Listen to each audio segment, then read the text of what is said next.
অনেকেই আসলে আমার মেসেজ দিন টিকটকের মধ্যে আর ফেসবুকের মধ্যে যে ভাই কুয়েত আইতে চাইলাম, কুয়েত কিরকম হইব। চলুন আপনারা লগে এই কুয়েতের বিষয়ে সম্পূর্ণ একটু ডিটেলসে কথা কই। আসসালামু আলাইকুম। আমি দীর্ঘ 5 বছর ধরে কুয়েতে আছি, তো কুয়েতের সম্পর্কে অনেক কিছু আসলে অভিজ্ঞতা আছে। তো সেই হিসাবে আসলে অনেকেই আসলে আমার টিকটকের মধ্যে যেহেতু আমি কুয়েত রিলেটেড ভিডিও আপলোড করি, সেহেতু অনেকেই আমার কমেন্ট কইরা হইন বা আমার মেসেঞ্জারে বা আমার যে টিকটকের যে মেসেঞ্জার আছে ওইটা তো মেসেজ হইরা হইন যে ভাই কুয়েত আইতে চাইলাম, কুয়েত কিরকম হইব, কুয়েত আইলে কি ভালো হইব কিনা।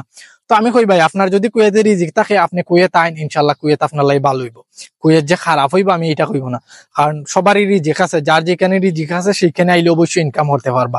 আর কুয়েত এমনও নাই যে আপনি আইলে ইনকাম করতে পারতা না। কুয়েত যদি কোনো মানুষের আছে আসলে একটা কাজও থাকে, সর্বনিম্ন একটা কাজ বাইরে করতে পারে কোম্পানির কাজের পাশাপাশি, তাহলে 50 থেকে 60,000 টাকা রুজি ওইরা দেশে পাঠানো কোনো বিষয় নাই, আমি যতদূর মনে করি।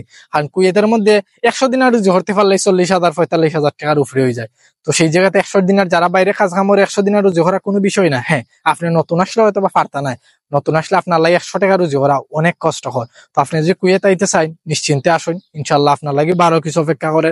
আর দালালের চক্র থেকে যতদূর বাইসা থাকতে পারেন বা আপনার যদি আত্মীয় স্বজন কেউ থাকে তাদের মাধ্যমে, দালালের মাধ্যমে আইন না। কারণ দালালে আপনার 1 টাকার ভিসা 5 টাকা নিব, আর আপনারা কইব একটা খাম কিন্তু দিব 12 টাকা। তো দালাল থেকে বাচ্চা, তখন যদি দালাল থেকে বাচ্চা থাকতে পারেন ইনশাল্লাহ কুয়েতে বালা কিছু করতে পারবা, এটা আমি গ্যারান্টি দিলাম।